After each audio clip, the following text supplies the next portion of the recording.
It's really something very special to introduce Geoffrey Shaw tonight because like Hans Belting, Geoffrey Shaw accompanied the project HFG ZKM right from the beginning and influenced it in a very strong way. As many of you, or practically all of you know, Geoffrey is since the 1960s at least one of the pioneers of what later became media art, interactive art. There are so many concepts and names for it. He always took the challenge to work with advanced image technologies to expand his own ideas of the image into the space and to expand our imagination on the possibilities of the technical image.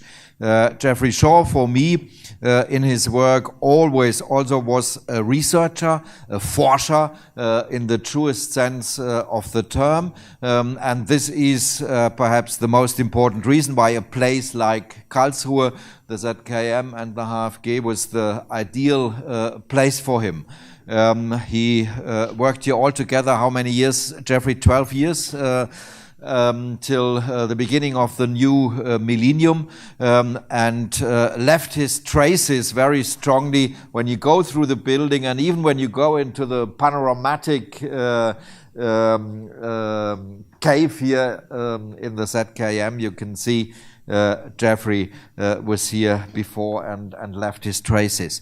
To name his works, his different works, his iconic pieces, which made history of media art already in a very strong way, I think does not make much sense tonight. But what is important is to talk perhaps for 1 minute about the next movements after Geoffrey left the HFG and the ZKM.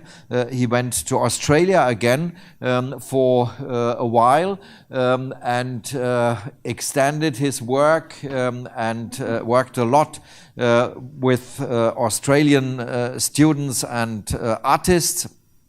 And afterwards, this is the context for the presentation of tonight, or the temporary framework for it. Afterwards, he went to Hong Kong and started to build up a very exciting department at the City University of Hong Kong. Many of you know, at least from images, the wonderful building which Daniel Liebeskind built for this school for creative media in Hong Kong. Geoffrey was leading it as a researcher and dean in this double role, and an artist for, I wrote it down, Geoffrey, but this is not so important, for quite a few years, at least 6 years, okay, I'm exactly right, and created in Hong Kong various other spaces of research, and of course realized again and again wonderful projects, quite a few of them in a close context of the cultural heritage of deep time of Chinese culture. We had a lot of wonderful discussions on, for example, I just pick out one, on the traces which the Jesuits left in China in the 17th century, especially.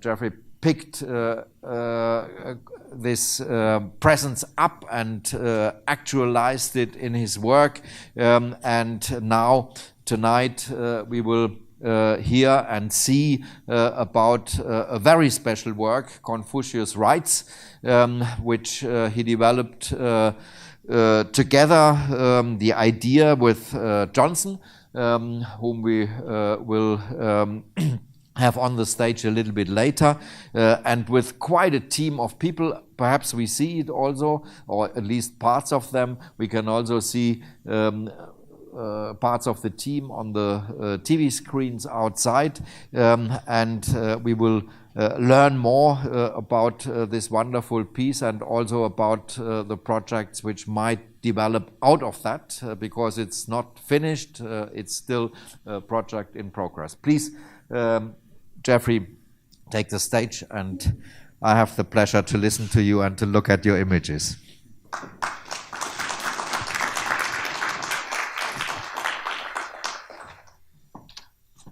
Thank you, Siegfried. Thank you for the opportunity to be back here at the ZKM. It's a great pleasure for me to be here.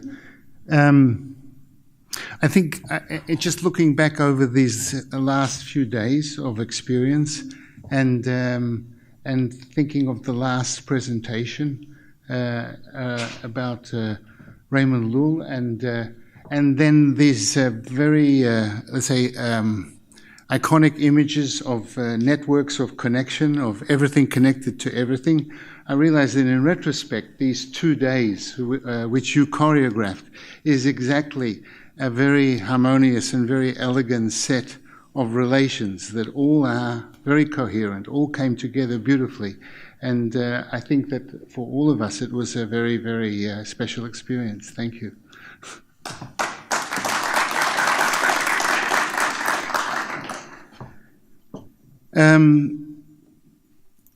Shall we switch over to the... yes, okay. So I'm going to introduce you a project which was initiated by Johnson Chang and by Professor Peng at the University of Tsinghua, and I'll talk specifically about the way in which we went about embodying the past. And in fact, I think that in terms of your own, let's say, terminology, the deep time of the past, and also I think the last 2 days we saw so many exceptional examples of a certain obsession which is very fundamental to contemporary art practice and to media art, and that is the desire, the need to re-embody the past as a living and meaningful presence in the present, and something that will act towards the future. And that's really what this project is also about.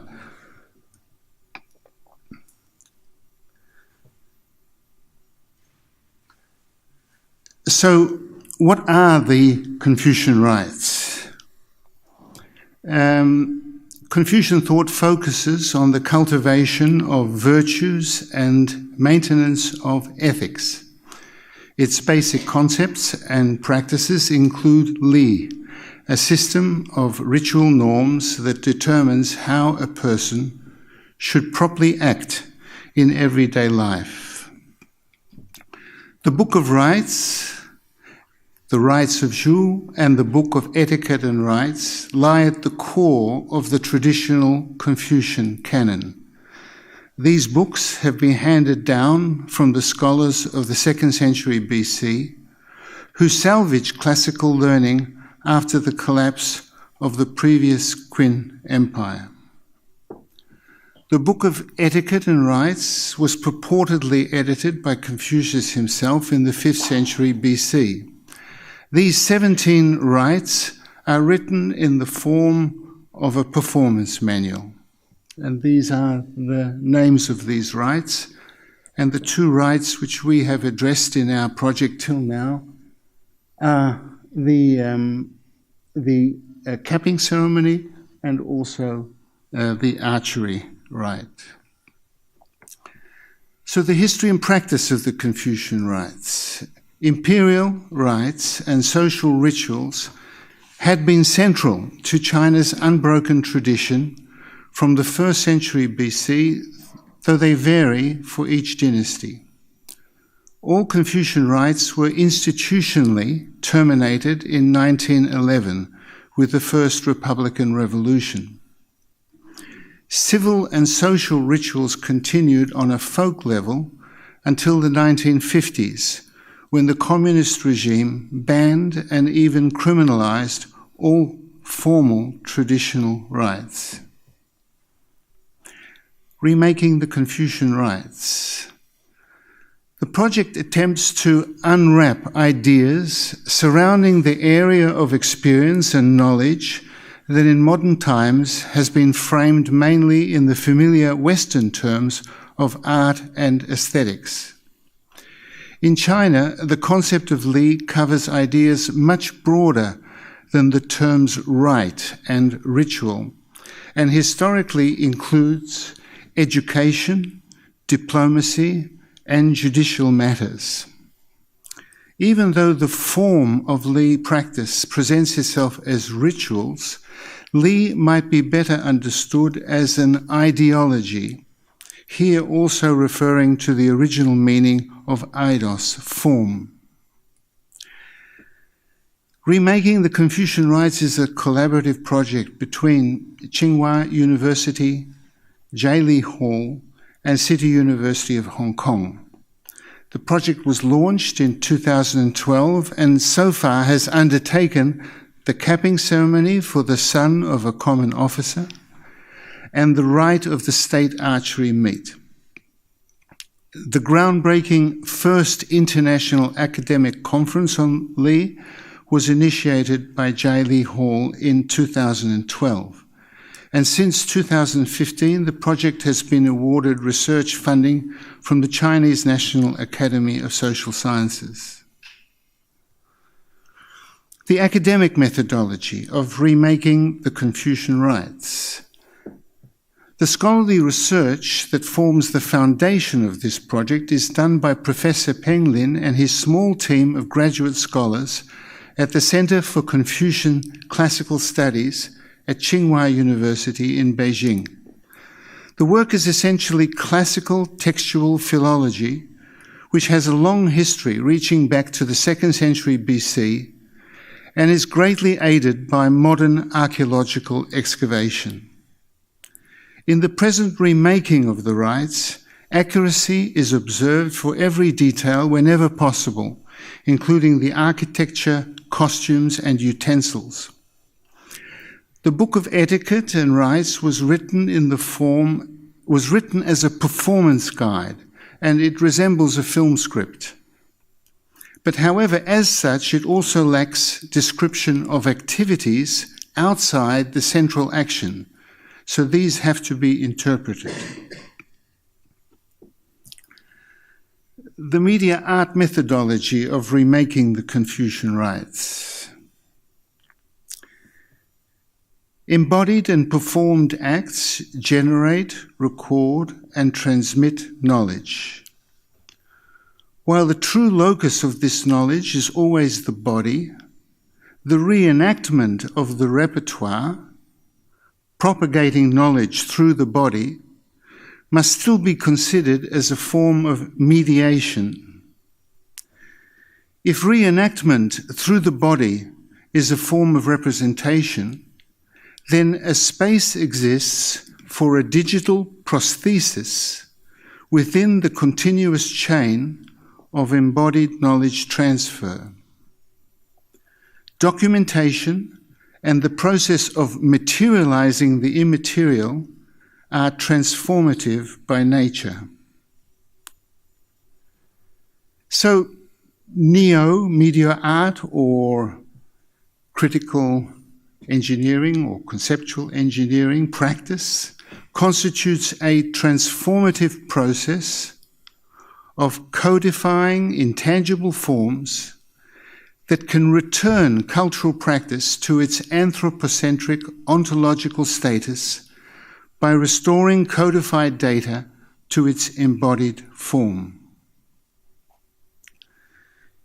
In remaking the Confucian Rites, our use of interactive and immersive media aims to enable the invocation of varying degrees of somatic engagement and the provision of the circumstances required for embodied cognition. It is a cross-platform approach that includes video documentary, multi-screen installation, online archival database for academic reference, online materials for popular reference, and immersive interactive applications for 360-degree projection environments, for head-mounted displays, for tablets and smartphones. It involves the utilization of specific VR, AR, and AV techniques pioneered in the art practices of myself, of Masaki Fujihara, Art and Com, and I should add Bernd Lintermann here, and the utilization of analytical visualization techniques that were pioneered in the ZKM's William Forsythe and Kyogen interactive DVDs. So the capping ceremony was, which was the first of these undertakings, was recently presented as a 3-screen installation at the Triennale of Contemporary Art in Ljubljana, and it's currently set up here on exhibition, so that you have a chance to see this particular work. So now I'd like to talk about the real and virtual settings of the archery rite. Now I'm just going to take a break for some water. Sorry,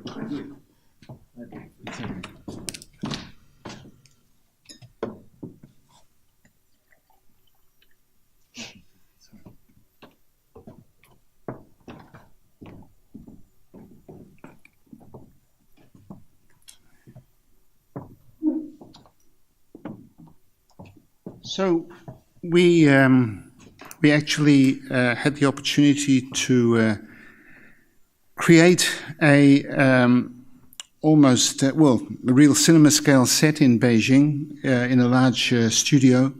The archery rite involves over 40 performers. We recreated as faithfully as possible the environment in which the archery rite was performed. It also involved the making of costumes. Here is Professor Peng training students to perform the ritual accurately. There's a selfie there with Professor Feng and Johnson. It also involved the manufacture of ritual utensils and the design and making of the appropriate costumes.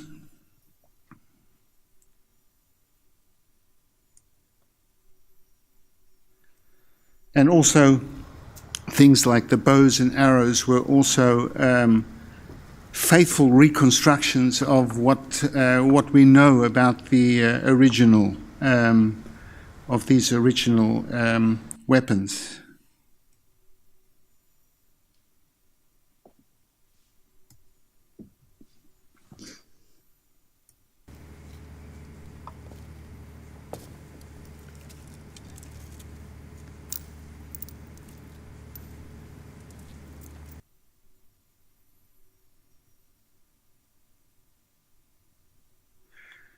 It was shot in a blue screen, in a green screen studio, and here in this picture you can see that we are doing some testing on creating the complete environment around the studio setting.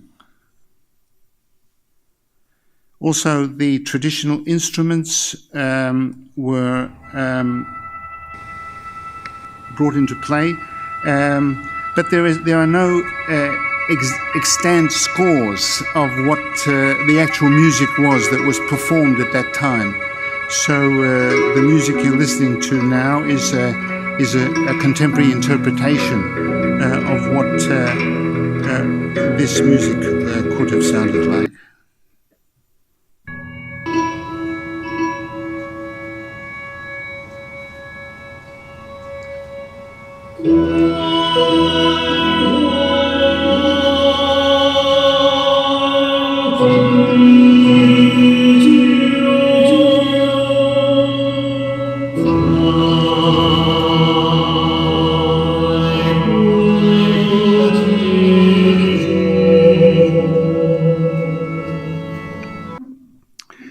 also built a custom 360-degree panoramic high-resolution video camera so that we could record things from an immersive point of view. And you'll see later on in my presentation what the relevance of such an immersive point of view actually is when you in the implementation.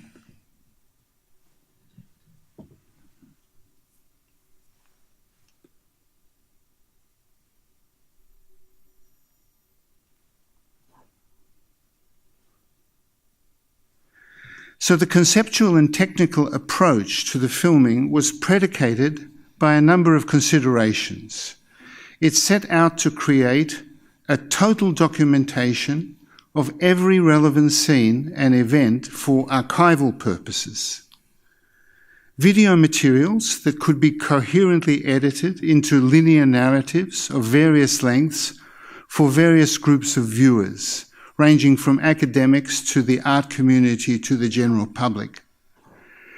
A database of immersive recordings that could then be re-experienced by a user in an interactive virtual world, providing an embodied experience of being present inside the performance environment and enabling that person to navigate this environment and literally enter the unfolding performances of the archery ceremony. And again, this is based on certain paradigms which I and Masaki Fujihata, Arten Kom and Bert Lintemann have been working on for many years. Now I'm going to show a short video. It's just a prototype, and it basically tests a certain hypothesis of how this could be implemented. And here the configuration is using a head-mounted display, so that wearing the head-mounted display one can enter the virtual environment. And the virtual environment is the set, but it's an empty space, and that space is populated by these panels, and these panels are the video recordings. And when you see the panels moving, that's because the camera was tracking at that time. So the panels are spatially located in relation to where the camera was when it actually shot the film. And also it's temporally related. So these panels appear and disappear during the exposition of the ritual of the archery narrative. And as you approach one of these panels, you can pass through it, or when the frame becomes green in this case, I mean, we're just testing certain conventions. As soon as the frame becomes green, you can basically click on the image and enter that movie and then be inside that recording.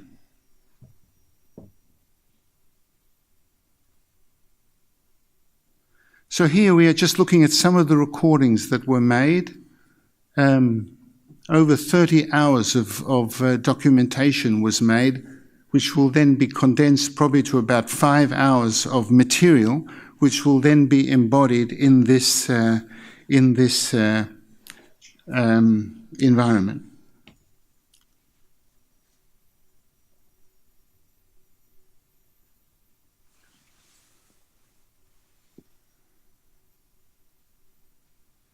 Again, it's a somewhat crude representation at the moment, but it's just because we are really in the process of just testing a certain paradigm and seeing actually whether it's a viable strategy for allowing a user to navigate the whole ceremony.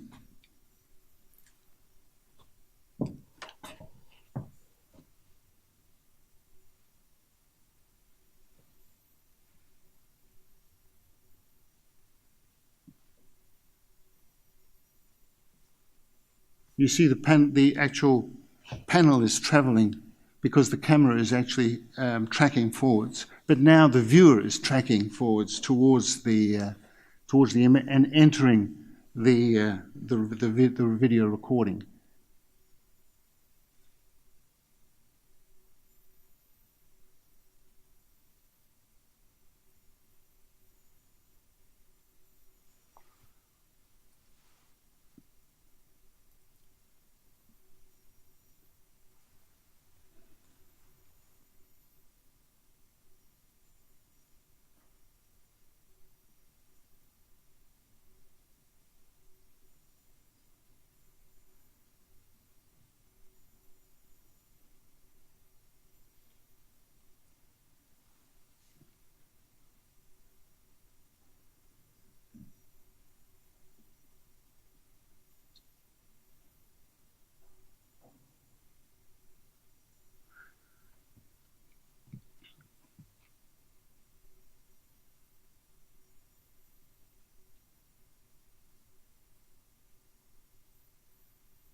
An interesting question that will come up in the actual implementation is that, of course, there is a temporal logic to the development of the archery rite. But as a viewer in this virtual world, you are free to move around and encounter these videos in whatever order.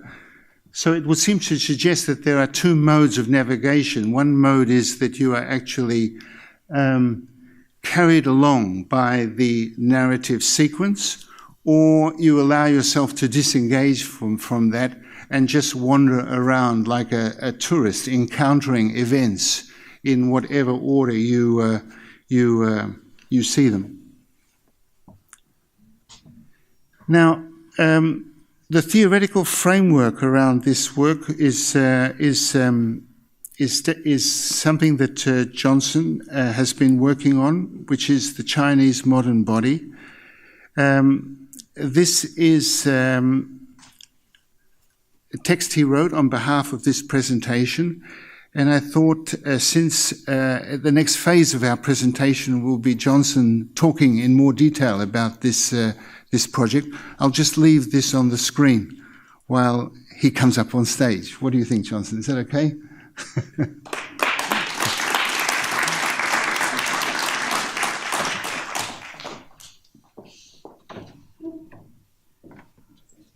Please, Johnson. I think. No. You speak first, and then we have the conversation afterwards with Li Shenghua.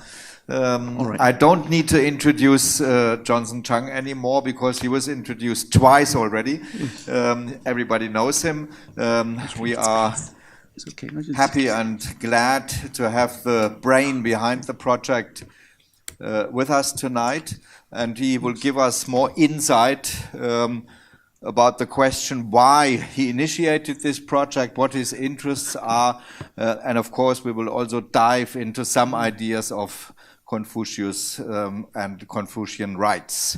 Thanks a lot, Johnson, and afterwards we talk with Li Shenghua. Right.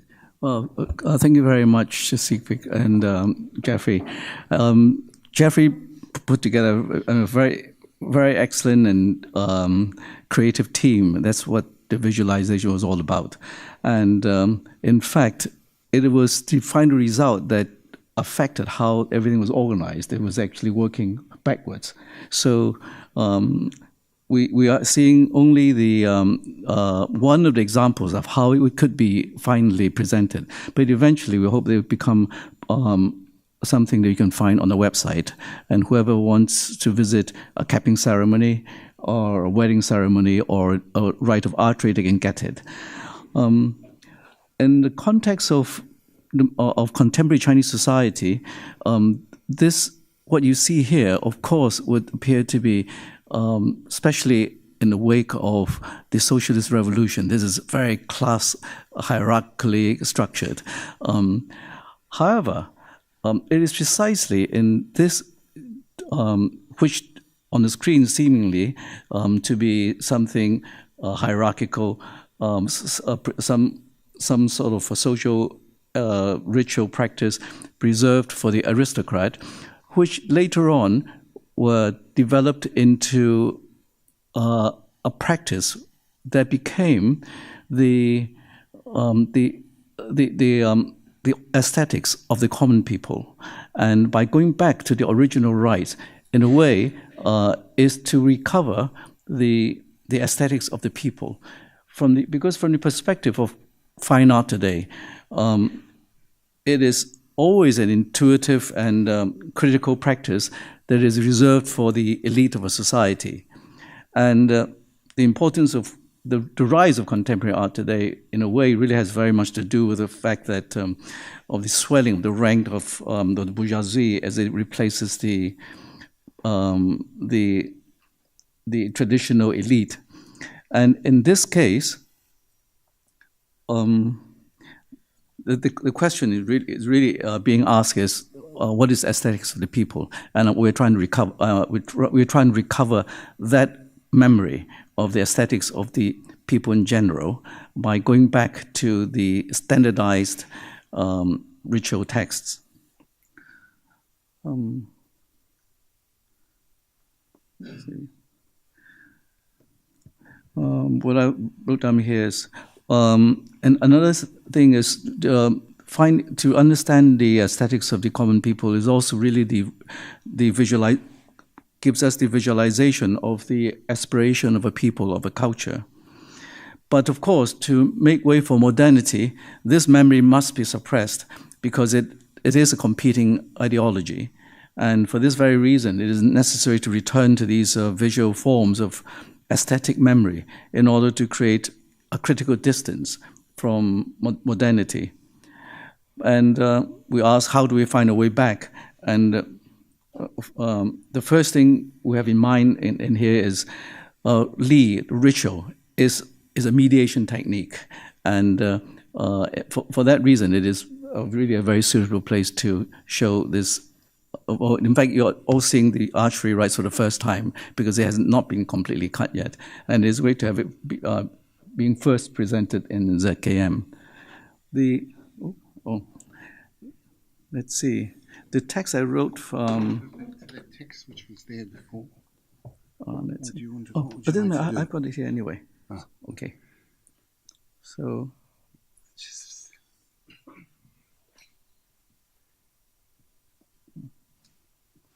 Well, just hang on a second, Johnson.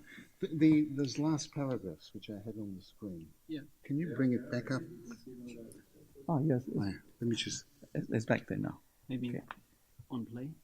Oh, yeah. Okay, so there's just up there now.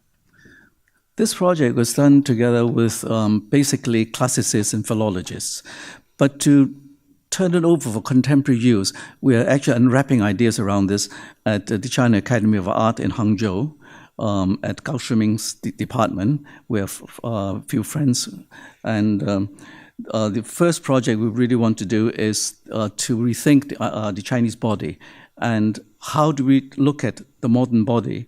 And by looking at this rite, we're trying to find an archaeology of the modern. So when we talk about the modern body, we want to find out how it was constructed. And only by having this distance or having original ritual body can we actually read the question and approach it in reverse. This change in the Chinese entire people's aesthetics and the ideological system happened in a very short time. It's really only in the last century. So it is still possible to reconstruct that process. And of course, one of the first major shift on introduction of the Western body into China was perhaps the 19th century with the change of the military training system. So the change of the military body was one of the most visible shift. And with that, and also later on, the gradual shift towards a different understanding of, firstly, the ritual body, the political body, and also the medical body. Because from 1949 forward, basically, Western medicine and Chinese medicine, although they were practiced in parallel, Chinese medicine being not able to establish itself in the same scientific method as was being adopted for the university system, it always was having this pressure to prove itself. It cannot just prove itself by results, but have to prove itself theoretically. So this was this big transformation of the body. And another question is, how does social order manifest itself in the social body? Or we can ask, how does the self come into its own through claiming a social body? And what techniques, what skills must the self acquire to negotiate with society and maintain a rapport both with the state and with your immediate social surroundings? So the last question is about the state. And within the state system, how might a social body such as Li be deployed for some form of ritual self-determination? Because from the discussions or from the from the Western viewpoint, the more of the critical position of institution and society has been dominant. So it has always been talked about in terms of power system, but today, trying to reassess this old system, maybe we should ask the question the other way around. How does it allow you to, what skill does it give you so that you actually are liberated to move in the society? So it's not just dealing with the power system, but in fact, it is also a tool for an agency of the self. So in that case, this type of body technique both provide a resistance and creativity within for operation within the state system. So one would like to ask, how may a technique based on the self, such as rites, become a national or international language of the social body? So these were various questions that have been thrown out, and I'm just throwing them out at you because there is no definitive answers yet. Perhaps we should carry on this questions and discussions between Siegfried. Yes.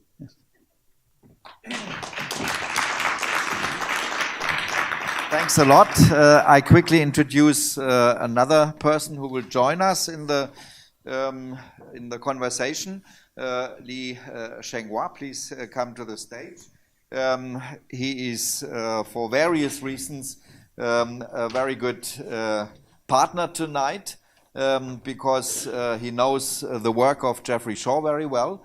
He also exhibited it in Shanghai. Was it in Shanghai, the exhibition? Yes. And they know each other for quite a while. Li Shenghua is often in Hong Kong, and he's deeply involved in the contemporary art scene in different parts of China, but especially also in this area. He has been active, and this is a term which really fits to him because he is really active since approximately 20 years in the artistic field. And since 2010, he has been also in Switzerland the nominator for the Summer Academy at the Zentrum Paul Klee in Bern, as well as the Prix Pictet.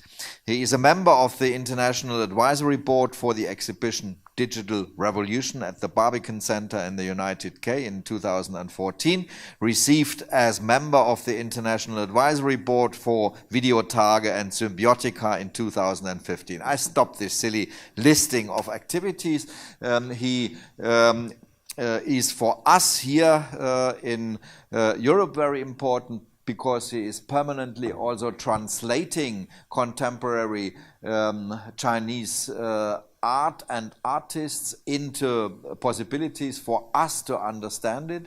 He did many exhibitions also in Berlin at different spaces and in different contexts, and he really works as a cultural translator between the two continents and the cultures, and this is for us, of course, not only very helpful but also very exciting. He also writes a lot. He is also a filmmaker.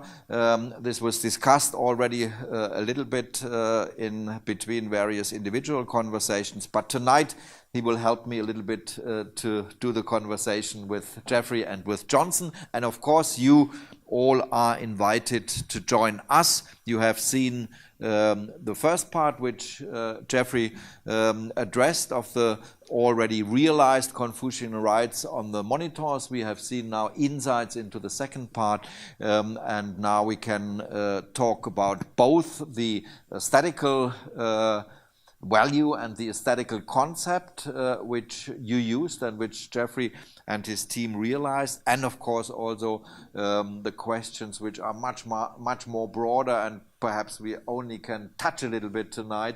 Why Konfuzius now?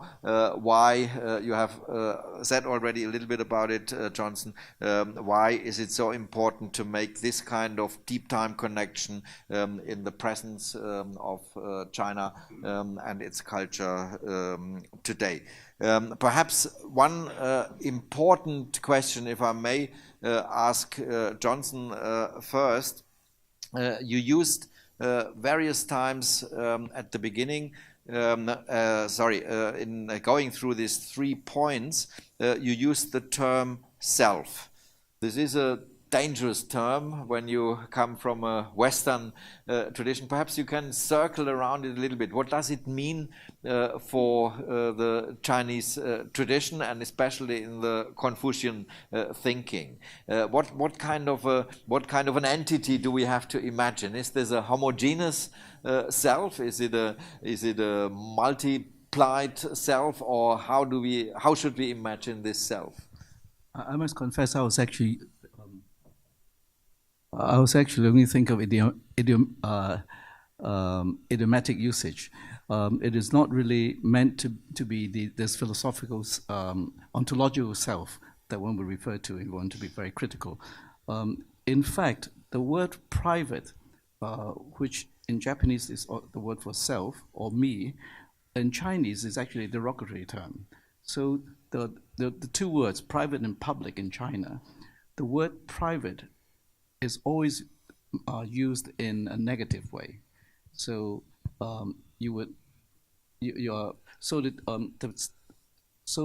that is the starting point of the self and the person. But the important thing about when I say the construction of this social body is really the self as an interactive being. And I was asked yesterday about by Nikos yesterday of whether in China there is this universal love, and in China I think this is a very difficult question to say, because the self is actually constructed by being in society. It is a very multiple locus. In a social relation, it is the relation between 2 people, and in the political situation, it is also between a power system, and in a ritual system, it is your relation with the world. So.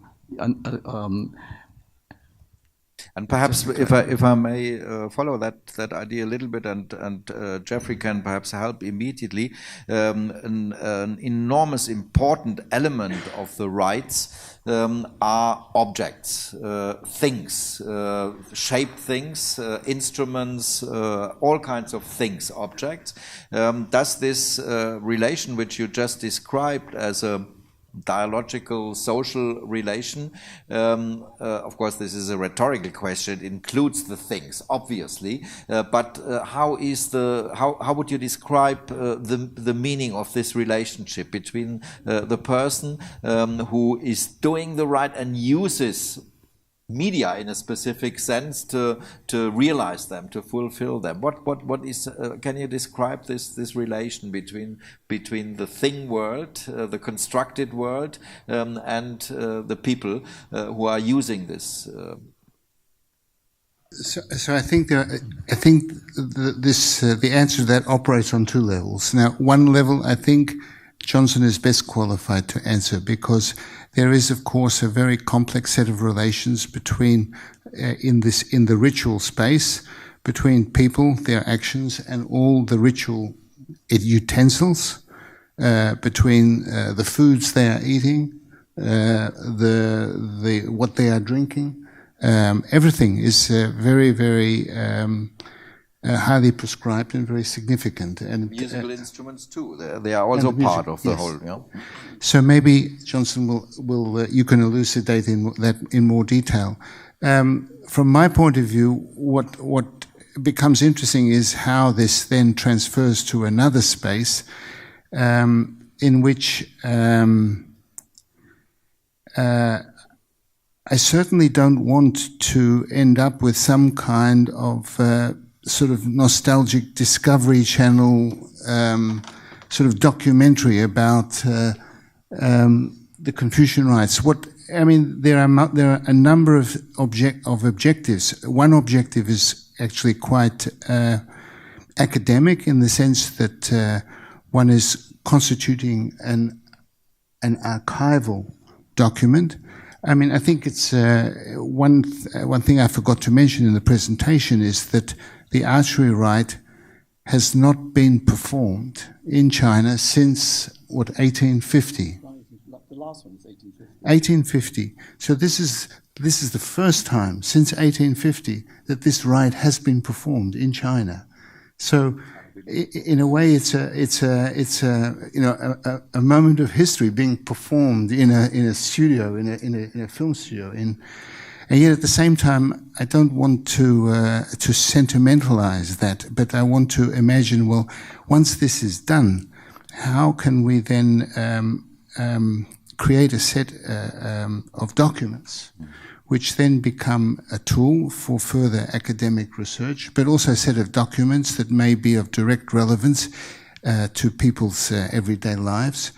And also, how can we, and in what way can we enter this space of this ritual in our own terms, in terms of our own understanding of the world. And certainly for me at the moment, this particular configuration that has been set up with the creating a virtual space that's populated by the video is a very clear way of actually admitting what we are doing. We are just making a movie, and the movie itself is a very artificial construct, and yet this movie lives in space, and we can never get that space. So this I mean, just I don't forget the question to Johnson, but let's follow that for a second. Perhaps we can use a term like living archive or something like that, because the way how you described it, this is something which you really should use, yes. Which you should interact with, and that means the archive is nothing like a dead body. It becomes something very lively too. But also, of course, there is a huge responsibility in it, because you are constructing some kind of a model to interpret these rites yes. In a specific way. How did you handle, or how were you able to handle this responsibility, perhaps in close dialogue with Johnson, perhaps? I mean, I certainly put an enormous amount of trust in Johnson, and I think you also put an enormous amount of trust in Professor Peng and his team, because in the end, it's there's an enormous amount of very detailed work being done, and if I understand correctly, it's the texts which are being referred to as the frame of reference for this particular ritual performance are texts going back to the 4th century. This is suppose this is the text we're using is the oldest rite book, and supposed to have been edited by Confucius, and the book got dispersed and put together again in the 2nd century BC. So even though these rites have had a continuous history since then, but of course before, since then, using these texts that were recovered in 2nd century BC, they changed over the dynasties. So what was being performed in 1850 was definitely not the same as this, and the purpose of reenacting the original text, the closest to the sage, in a way. There are two purposes. Of course, the first one is philological. We're trying to be faithful to 2,000 years of scholarship, and faithful to that scholarship is really faithful to relink a lineage, or recreate a broken lineage, and that is one position in answering this radical shift to modernity.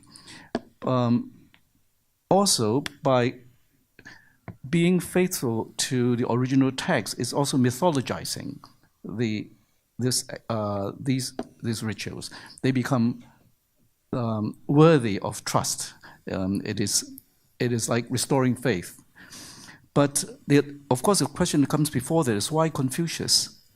And when Confucius put these rites down, he was actually editing the classics as we know them now, and of course, the ritual books was the most important because it was the system of order, politically, cosmologically, and socially for the Zhou dynasty.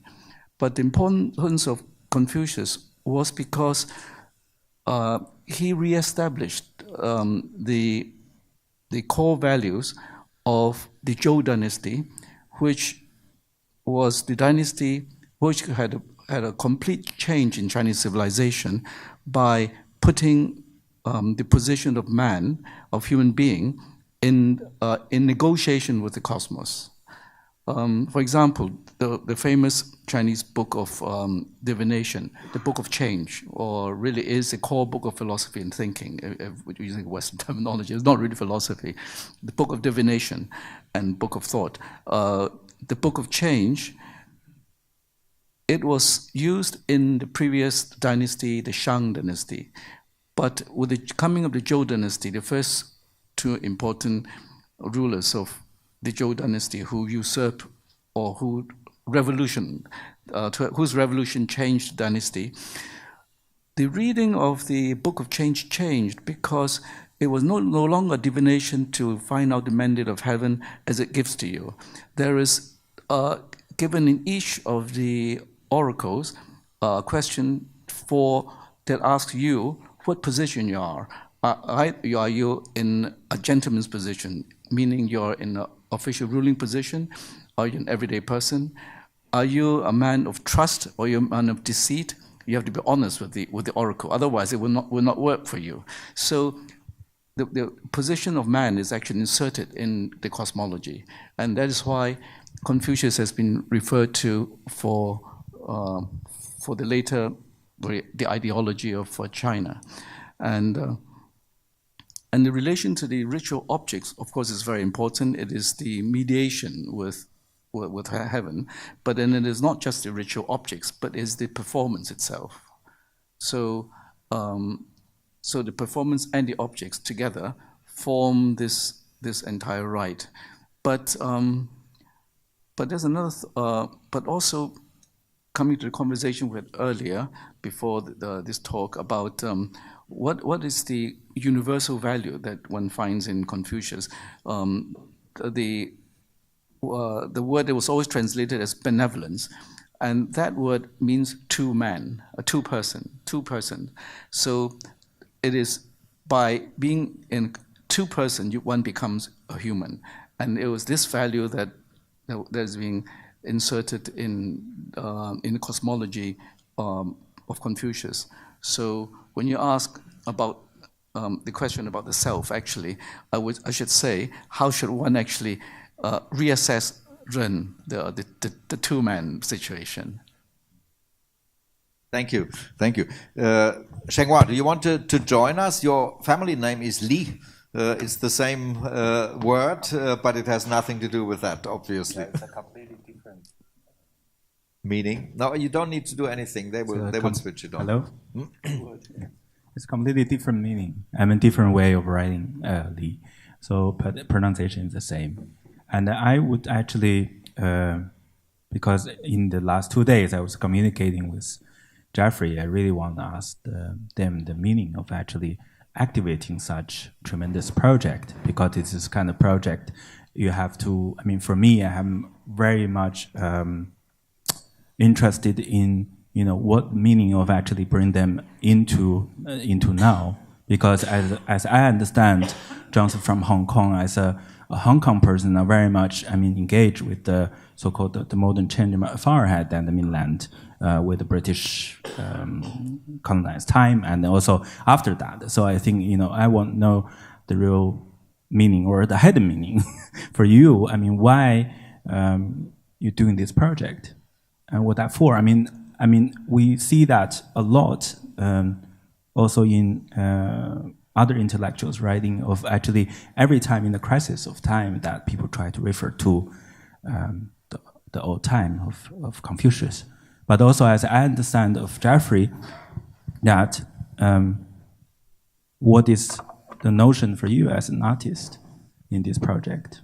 Yeah, I'm interested.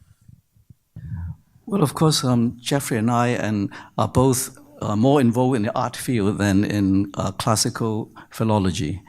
But Li, in fact, is a different word from his name.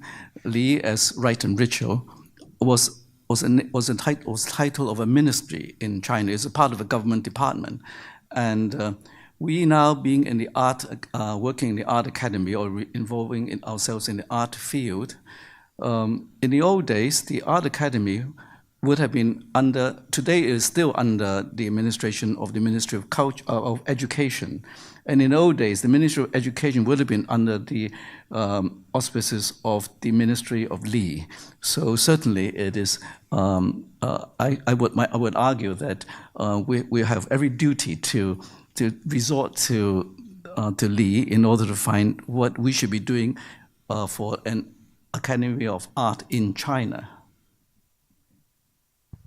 Jeffrey, the artist? The artist.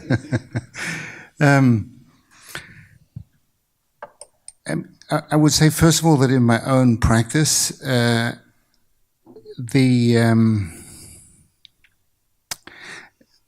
the most broad sense, as a let's say new media artist working with new media, I've always I've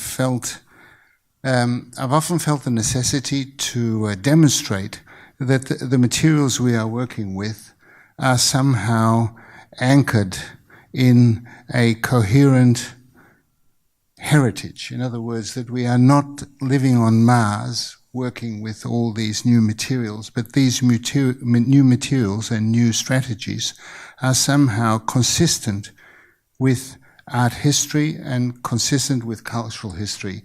And so a number of works that I've done, I mean, maybe even in a sort of, almost in a contrived way, are wanting to quote from the past or reference the past to demonstrate that the past lives in this, the past is coherent with this present space, yeah, and that we have not lost it. And actually, if anything, the new media are a way in which these past materials are reinvigorated.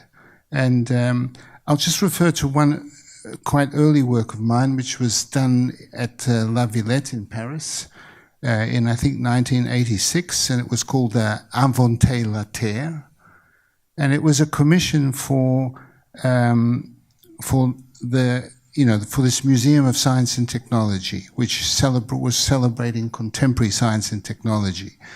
And I felt that the most appropriate thing I could do with new media, with augmented reality, was to create a kind of axis mundi, which would be a memory bank of all the lost sciences, of all the forgotten sciences, of all the discredited sciences of the past, and that they would float in the museum like ghosts, yeah? But they are still there. We must not forget them. Even though they've become ghostly, we still feel their presence. And so the machinery of new media felt like a sort of engine to reconstitute these ghosts. And over the years, I've done a number of works which indeed connect to cultural heritage in one way or another. I just have to say that in terms of this project, I can't. For me, what was something which becomes like undeniable is the fact that if one is actually addressing a traditional practice which is over 2,000 years old, yeah, and which has only recently been cut, which has been amputated from, and it just seems to me this in itself is something that has to be repaired, irrespective of what the relevance or how meaningful it will be in terms of once we have reconstituted or reformed or reformulated this history, how it will play itself out in the future, I don't know. But to have lost something which was alive for people, for a culture for 2,000 years, that just seems to me it's a worthwhile task, yeah, in itself. But if I may ask to both of you, isn't there a kind of a paradox inside of the project? I ask it a little bit provocative because you use this wonderful term embodied cognition, which refers to the fact, let me put it like that, that cognition and the body are very closely connected with each other. Our wonderful philosophical friend Dietmar Kamper in German had a wonderful term for that, Körperdenken. We discussed it yesterday, thinking, the body thinking, or the body is a medium for cognition. Isn't there a paradox in it? Because you are dissolving this relationship into a form which is basically simulation and machine generated and a choreography which tears the two entities apart, body and recognition, or it's a question? Embodied knowledge is, of course, very much, I think, in the mind of all of us making this reenactment, and it is really not too far from the modern body, because if you look at there's one place where traditional China is still preserved intact. It is in opera, in costume, in body language, even in the spoken language, and so it is something which is still in people's memory, and in a way, it is these visual memories which gives a shape to a social behavior, how one should respond politely in certain situations, how one should make decisions in certain difficult political, social conflicts, and it is really the lesson operas that's been kept alive, and they're paradigmatic, but they are also directly related to practices of the body, such as martial arts, meditation, and just general behavior. So it is, again, finding the most stylized and refined form of that embodied knowledge. And the relation of that body to the ritual object. I think there's one thing which is interesting here. Since we're talking about this from a distance, from the past, and also now from a distance geographically from the West. In the Western tradition of three-dimensional art, the most important, has been considered most important, are architecture and sculpture. But in China, architecture was not really taken so seriously because it's considered important, one of the important crafts, but it is not actually named it's not elevated in the same way as in the West. And three-dimensional art. In China, the three-dimensional art that is being lifted as the important monumental art is in fact the ritual objects. And they are mostly vessels. So there is a totally different meaning to these ritual vessels in the Chinese context. And this is also, this can be easily demonstrated in economics, because today old bronzes fetches one of the highest prices in the market still. Thank you, John. Shenghua, don't forget to interfere. John, Jeffrey, do you want to add something? Just to say that the strategy of re-embodiment actually, I believe, belongs to all the apparatus of new media. Actually, it's through the apparatus of new media that we can have a contemporary encounter Because still this is, even though, let's say, from a philological point of view, from the point of view of all the research and all the training that has gone in, and many of the performers are performers from opera. So there is the re-embodiment that is done by the performers and by all, but still for us as observers, it is still a somewhat, let's say, distant spectacle. But in the context of its remediation, of its, let's say, of its transformation into a media art experience, I believe it becomes immediate again. Yeah. One of the answers which I would give to myself to my question would be that the rites are also highly mathematical and geometrical. So there are a form, a pattern, which you can repeat and repeat and repeat, and again they are programmed in a specific sense. So there is a close proximity between the mediatization of them and the stuff behind it. As in all magical rites, especially rites like shamanist rites, whatever that movement is being handed down, one has repeated exactly, no matter how ridiculous it looks, because otherwise the magic doesn't work. Yeah. And so recreating magic is one of the purposes. Repetition is the precondition for thinking, but it should not be only repetition. Shenghua? I'm always, I agree with Jeffrey more, actually, because I'm thinking of what that really means with us, like bringing it back into the contemporary meaning. And I do think, with these kind of practice, I was really interested, in this contemporary life, who gonna really perform it, and for whom, that people could transfer this kind of so-called inner meaning of it.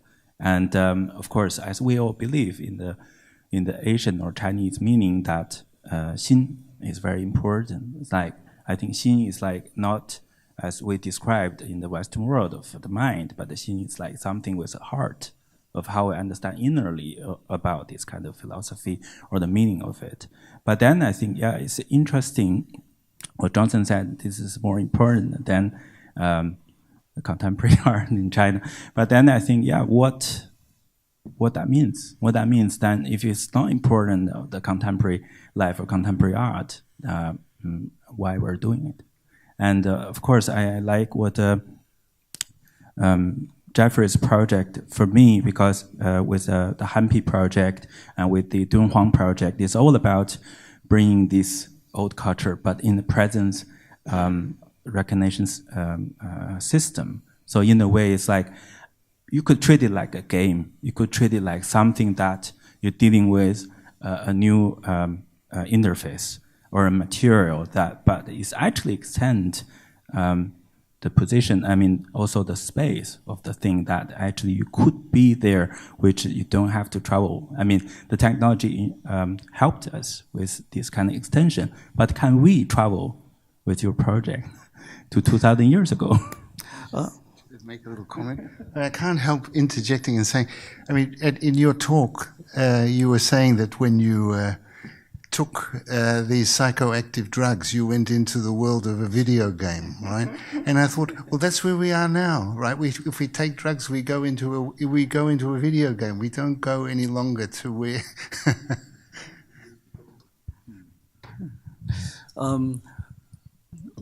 Well, that depends on where you hang out in the city, because in many parts of China, temples is still people still go to temples.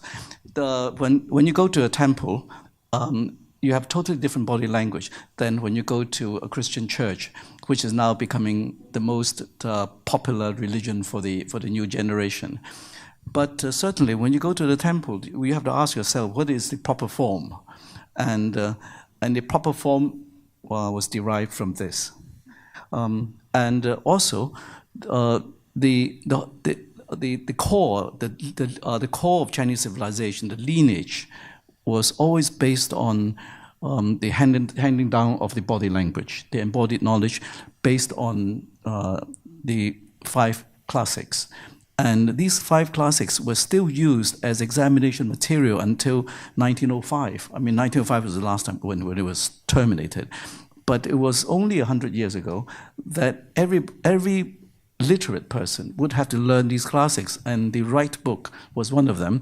And it was always the most difficult book because philologically, of the 3 ritual books that has come down to us, the one which is most difficult is this one, which describes movement, because you cannot just talk about it. So it is always, when one is examined of this book, it's always philological, so which is very tough. And the other 2 Rites books talks about ritual in a more philosophical and analytical term. So it is actually not just the embodied knowledge, but this embodied knowledge relation to the classical text, which is core of Chinese classical learning, which is nearly modern. Please join the discussion and ask questions and comment. Ludger and Michael before. Ludger Franz was first. I have a question for Jeffrey about those concepts for the VR presentation of this work. In my opinion, if you follow a Confucianist rite, you have to make it exact the right way and as perfect as possible. But in the VR version, in VR, it's important that you have choices. So you allow your audience to watch the ceremony in a wrong or not perfect way. Is this the modern part of this visual archaeology, which includes resistance and creativity? Okay. Now, it's a very, very good question, because of course there's a certain there is a certain level of damage that we are doing to the original in this process. So the video, the documentary recordings are as faithful as they can be, because they are basically documenting the performance of the ritual, which is also as true as it can be, given all the research that has gone into it. So the VR transformation, I think, has a number of options which I haven't yet fully deciphered.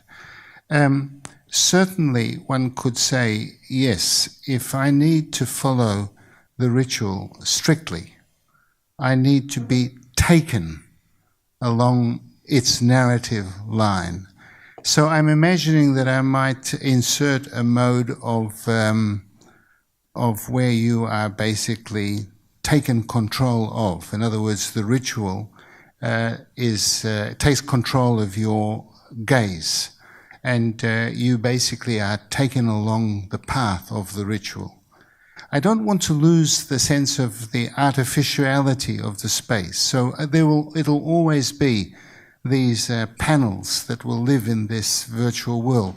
But the sequence in which you experience these panels will be guided by the narrative, But I also certainly feel that there is another opportunity, which is that we are foreigners in this world, and we have just entered this space as foreigners, and we don't really know what's going on, and we are just looking around, and we are sort of a bit surprised and a bit confused.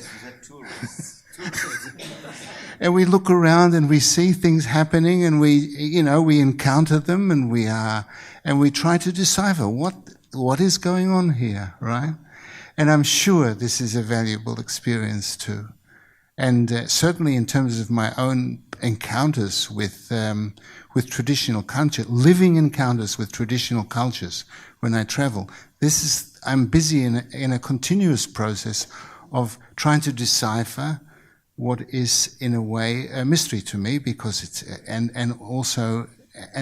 there's a certain pleasure also in this kind of encounter, yeah.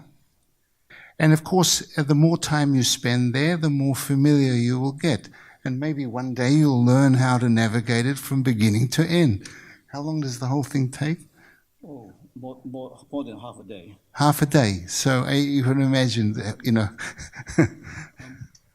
I just want to add a little bit about the archery bit. Archery as a sport is still being performed today. And in Beijing, there are 5 archery archery schools you can go and practice. 3 do Western-style archery. 2 do this Japanese style of archery. The Japanese archery are very much a version of what you just saw. Although we didn't actually show very much the shooting, although the bow is different. The bow is being different, and this bow is actually constructed exactly as was given in one of the other 2 ritual books. And the coach for this archery ritual is China's Olympic coach. And he was his long passion to recover the Chinese archery, mainly also because archery, the rite of archery, it was China's earliest diplomatic sport. So it is very much in the spirit of the Olympics as well. And today, of all of the different rites that we'll be doing, this is one rite which would probably has the best probability of coming back to life. After all, I mean, there are people in Beijing going to learn the Japanese archery and wearing the funny Japanese outfit as well. I missed the shootings too. I would have liked to see it. Mikhail? Okay, I have several issues. One to Johnson, very probably silly, but I just would like to clarify it. Your term of vessel is in the 3D context. Was it meant as a ship, as a boat? The ritual objects, like the bowls, the drinking cup. Okay, so that's clarified. Then just a small remark. Of course, I was thinking about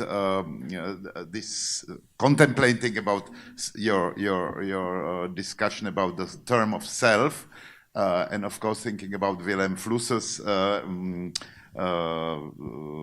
reflection on technical image, where in the moment, in his understanding, where the subject and object are losing sharp division, that also the terms like self must be reconsidered, and in that sense, the term self the reconsideration would go closer to this Chinese probably understanding of self, at least the understanding in relation to certain conditions.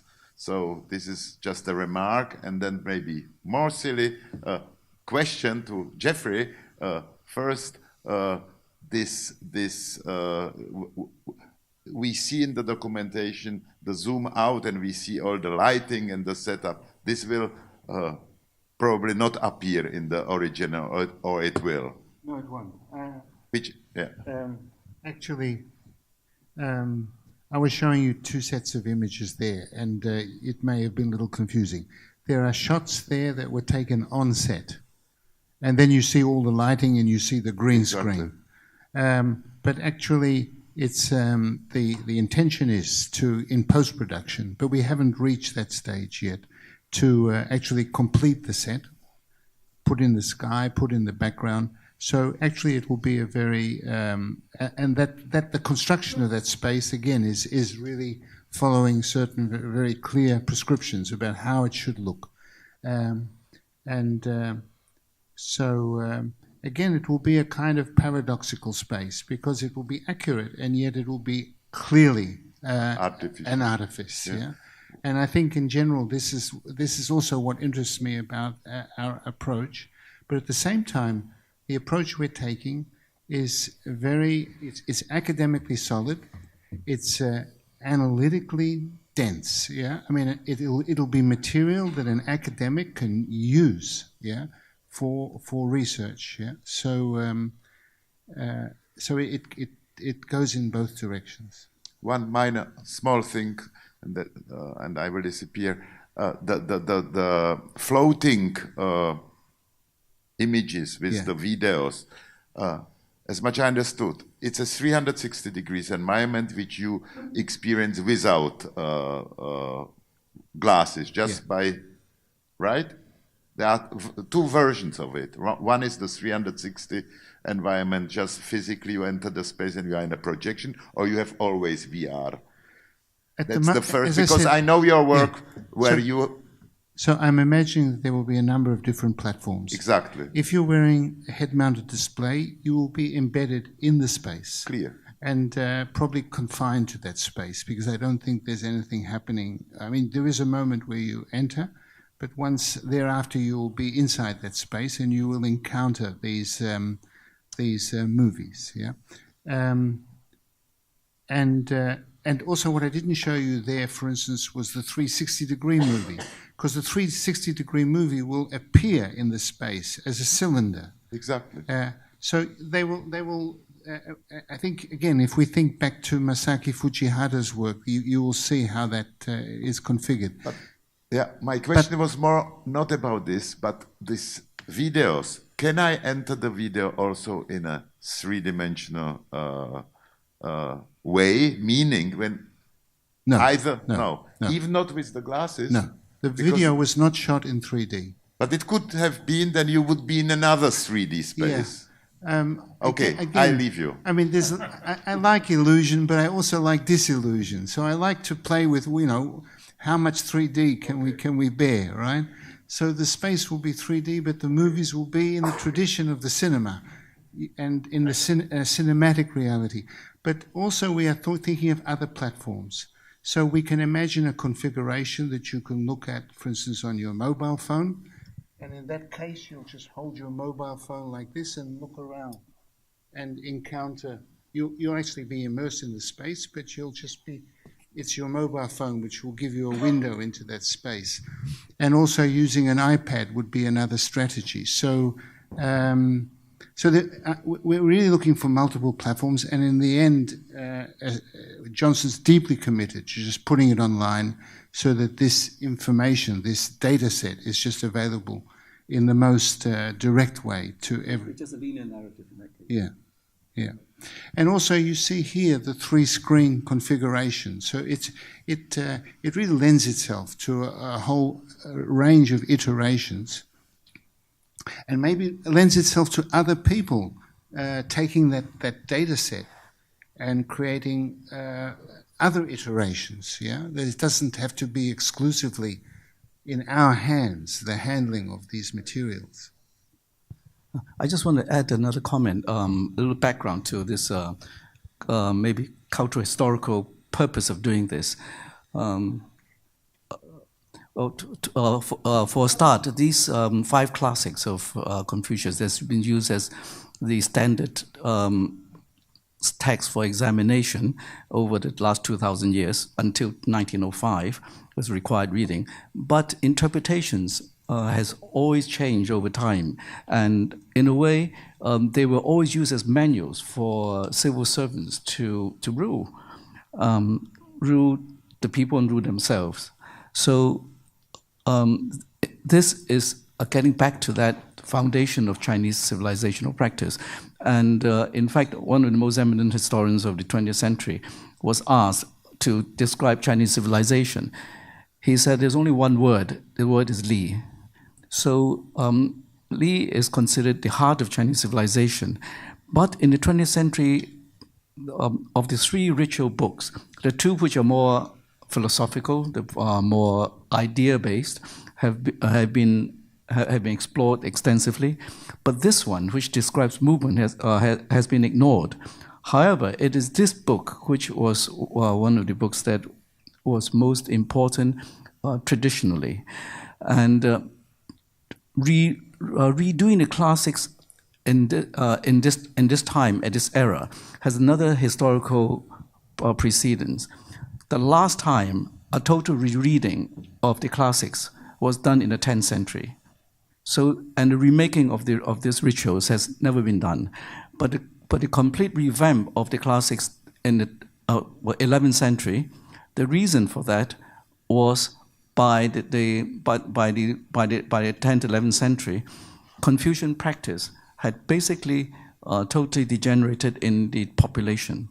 And the so-called new Confucianists of the 10th, 11th century re-edited or re-annotated these classics, and they became the norm for the next 1,000 years. So there was a lineage, and given the demise of China, given the fact that the classics had been denounced in this last generation, this is really the perfect timing to revitalize it. So it is actually not just remaking an old classic, it is also bringing back a tradition that has been actually reinterpreted and continuously so until now.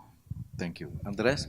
Yeah, I have a question on, let's say, the meaning of these two particular rites, and if you can share with us like the occasions in which these rites took place. You mentioned the relationship between archery and diplomacy, for instance. So, does it? Okay.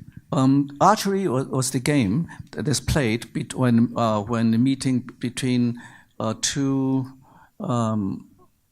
the head of two states or the head of two provinces, because this rite starts with giving wine to the elders, and then they go inside. They give wine to the elders outside this ritual hall. Then they go inside. Then they go into the building where they do the archery. Then they entertain each other with wine again. Then they start this competition. The other rite where you see outside, the capping ceremony, is the coming of age ceremony. So it was always a very important rite. But that is a rite in the family. Rite of passage? Rite of passage, yes. Thank you. Perhaps one more, Shengma. Do you want to ask another question, or somebody from the audience? Because it's becoming late, and if I look into the audience, some of them are really starting to nod away.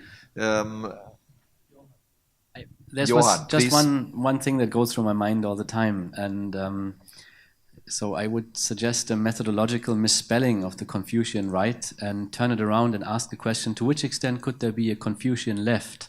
Yeah, because to some extent this idea of a orchestrated body practice of the collective, yes, is of course very strongly, and you mentioned this also, Johnson, shaping, prefiguring certain types of subjectivity that come with gender stereotypes, that come with hierarchies, etc. And I understand that there's a certain necessity even, and I'm even more melancholic for the failure of this awareness, yeah, that there might be a certain necessity to conceive of collective practices, collective rituals, to find alternative political passages, alternatives to let's say, the fragmented, atomized neoliberal bodies that are like individually disciplined. But I wonder to which extent your project, because you emphasized so strongly that it would be about the present, yes? To which extent your project contributes to such a discussion? Well, of course, we are reenacting the entire sequence that's given in the right book. But there is, from doing this, we're also extracting from it a set of vocabulary, the molecular structure that made up this organic whole of the rites. So with that is actually parts which in fact a lot of people are very curious about and interested in, and that can be seen on the screens outside. And of course, if one needs to find a space today that these performances can be used, they would be the local temples, except that these temples now are no longer rigorous. So this would be, of course, not answering your question, but I'm only giving you how one can visualize it as part of reality. And any institutionalized knowledge is a repository. So in a way, one can say that having these rites, reconstructing them, is bringing this knowledge up to life again. And how one uses them is, of course, a creative process. But the ritual body, historically, until very recently, was really the aesthetics of the common people.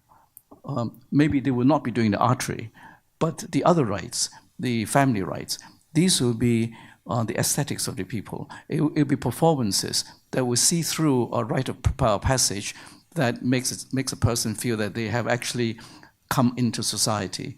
And these are forms which one feels that he has done something correctly, as in the past, and guiding him through a certain threshold.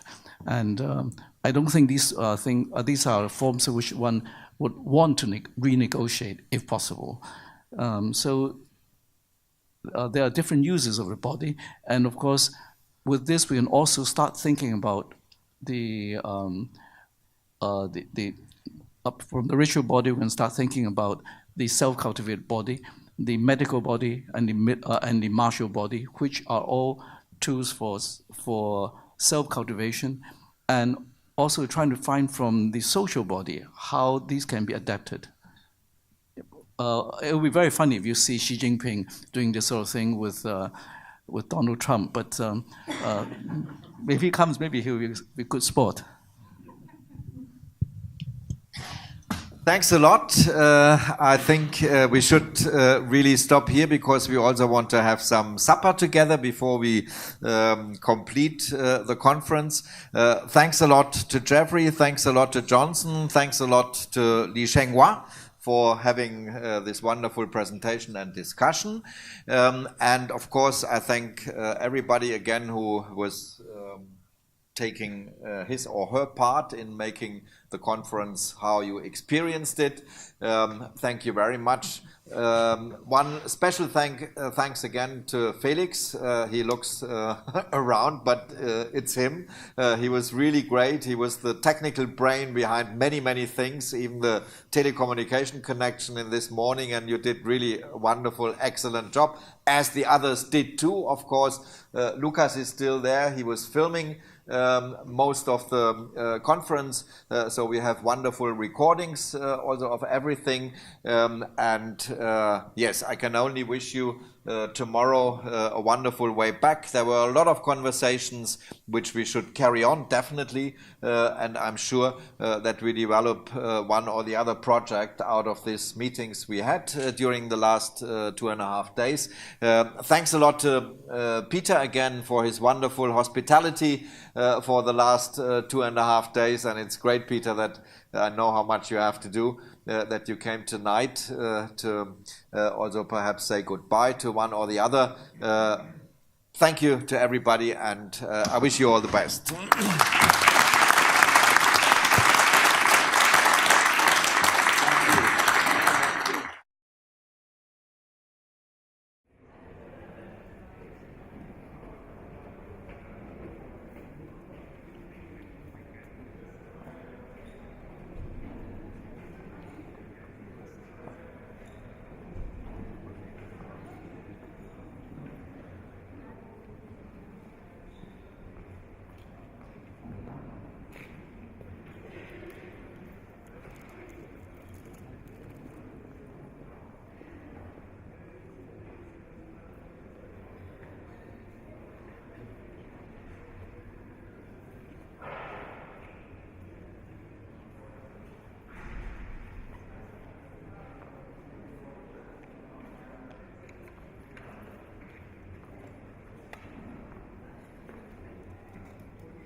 Getting